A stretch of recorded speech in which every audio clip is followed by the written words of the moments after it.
Hi friends, welcome back to At Laura's Table. Today I'm going to show you how to make Italian stuffed shells. It's a few simple ingredients and easy assembly. Let's get started. So first we need to start assembling our sauce. We need to start with a little olive oil and a hot pan, and to that we're going to add half a pound of hot Italian sausage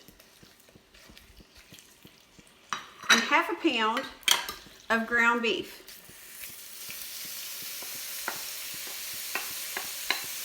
We're going to brown these.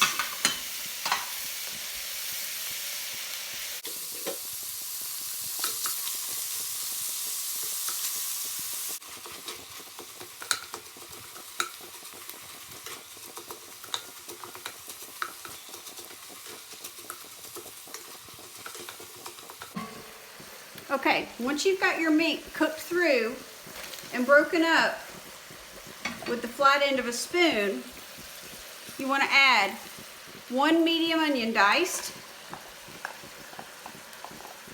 and I want you to go ahead and add 2 heaping tablespoons of Italian seasoning. I know this is going to seem like a lot, and if you have a sensitive palate, you may think hot Italian sausage.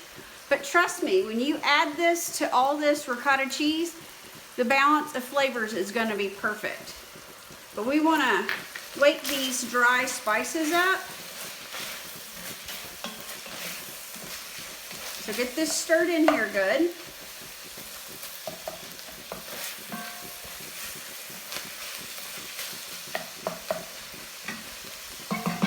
We're going to need a few turns of the pepper from the pepper mill.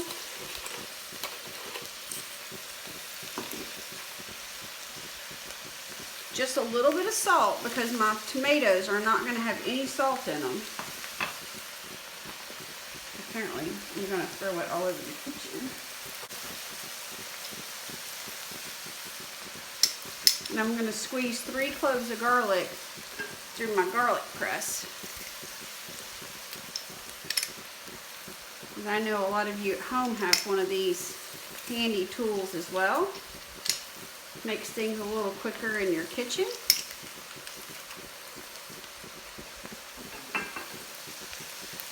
Perfect.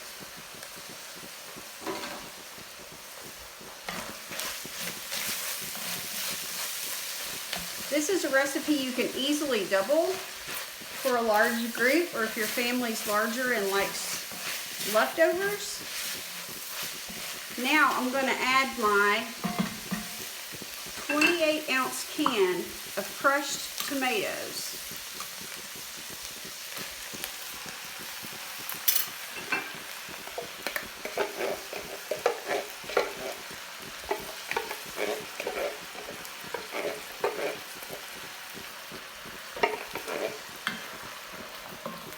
This Di Fratelli, and I probably butchered that name, is my favorite brand of tomato products because they're not acidic, they don't have sugar added to them, and they make the most beautiful tomato sauces when you do like this and make your own sauce. If you have another tomato product that you prefer, or you can your own, which is an amazing, beautiful thing to get to do yourself, by all means use those. I will say you will probably want to add a tablespoon or 2 of honey to your sauce so it's not too acidic. That is the only thing I will say you will want to add if you don't find these tomatoes or some with a little added sugar. I will also say please do not substitute agave syrup. It's so sweet and you will not have a good result. I'm going to turn this down and put my lid on, and we're going to let this simmer while we make our cheese sauce. Okay, for our cheese filling, we're going to use 32 ounces of whole milk ricotta. If you can find the 3-ingredient ricotta, that's my favorite. Your grocery store may not have it, but I have to tell you what my favorite is. You want to use the zest from one lemon. That wakes this up and is so delicious. The juice from the same lemon. A 1/4 cup of freshly diced, chopped Italian parsley. And then a 1/2 cup of freshly grated Parmesan cheese. This is Parmigiano Reggiano. And we're going to mix all of this up really well. And the secret to getting this in our shells, when our shells are finished, is putting it in a gallon zip top freezer bag and just cutting off the corner and piping it into our shells. Makes it really easy. You don't have to be some fabulous cake decorator or an Italian chef. Doesn't that look delicious? I wish you could smell it. So yummy. That came together super fast. Key is having all your ingredients ready. Done. It's all mixed and ready to go. On to the next thing. We're going to work on our pasta. So it's time for me to cook my pasta for our Italian stuffed shells. 2 things to remember. Don't crowd your pasta. So if you're doubling this recipe, have 2 pots of water going, or I need you to use a larger pot. If you crowd this pasta, the shells will break as they soften in the water in the cooking process. I also want you to cook this pasta for less time than it says on the box. So my box says 9 minutes. I'm going to cook my pasta for about 7.5 because it's going to continue to cook when we put it in the oven. Those 2 things will help you have a better dish in the end. Let's get this pasta going so we can fill our pasta with our cheese and get it in the oven. I put salt in this water so that my salt is salty as the sea, and I'm going to add my shells and let them cook for about 7.5 minutes. I'll show you in just a minute how I treat these shells when I get them out of the water. Thanks. Now, I immediately want to hit these with cold water. I'm only doing this to stop them from cooking anymore. It also makes the pasta shells easier to handle with bare hands. I'm going to be holding these in my hands here in just a minute to fill them with cheese. I know true Italians would say, oh, please don't rinse your pasta, but there's a purpose for this. I don't want these to get too soft, so please forgive me. I am just a little girl from East Tennessee. See how hot these are. They're not bad now. All right, I'm going to add just a little bit of olive oil so they don't stick. Plus it tastes so good, and it's good for us. On top of that. But now these can hang out here for just a second while I get my cheese ready. Okay, so let's load our zip top bag with our cheese mixture. I put it in a large plastic cup and folded the edges over so it'd make it easier to fill the bag. If you have a lot of experience filling pastry bags, this is easy for you.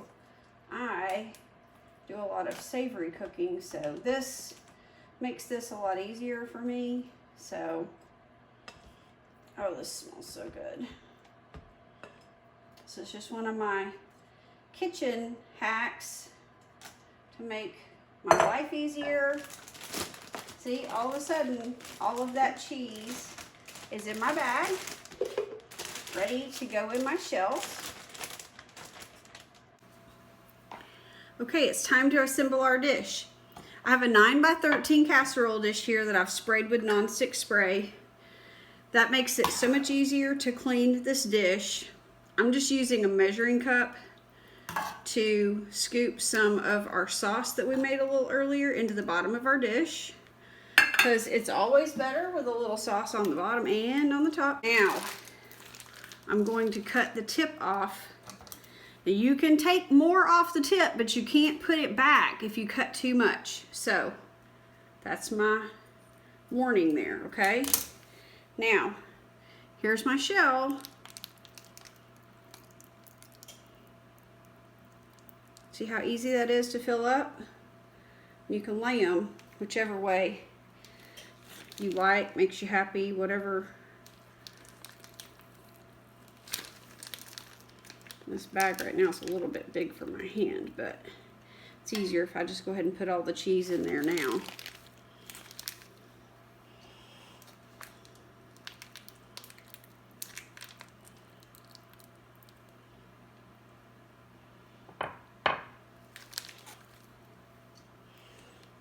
And you just fill them till you get done with all the shells and all the cheese.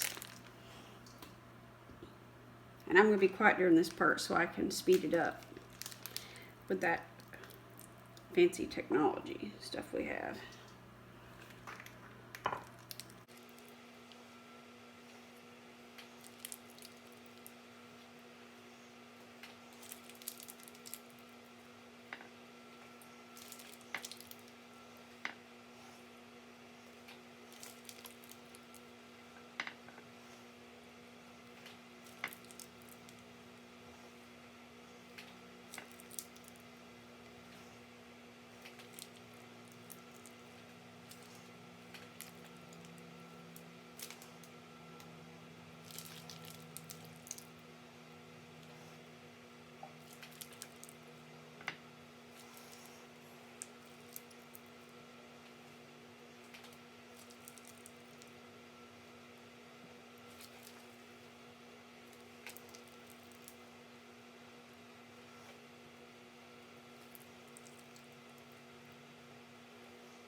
Okay, so I have my shells stuffed.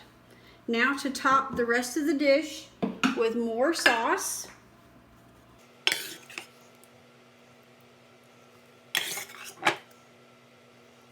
All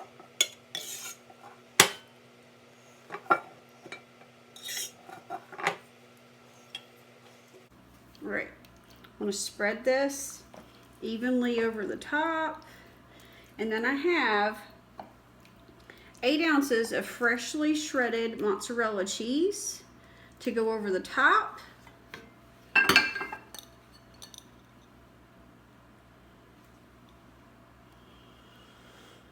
And then a trick I've shown you in previous videos is spray your aluminum foil with nonstick spray and place the sprayed side down so that you do not have any cheese get stuck to the aluminum foil that you cover this with. And you're going to bake this in the oven for at least 30 minutes, if not 40, at 350 degrees. You can take the foil off for the last 10 minutes so that it gets nice and brown and delicious. Okay, it's time for a taste test. Oh, this looks so good. Oh, it's steamy. I don't want to miss my sauce in there. Just gonna have one shell. It's hot.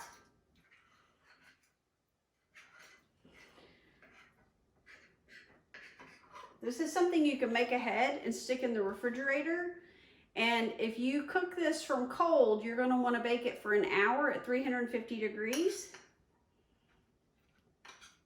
Let me see. It's still hot. It's actually not that hot. That is so delicious.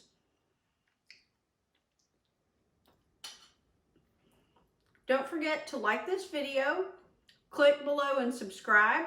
share this channel on YouTube and tell your friends. Thanks for joining me.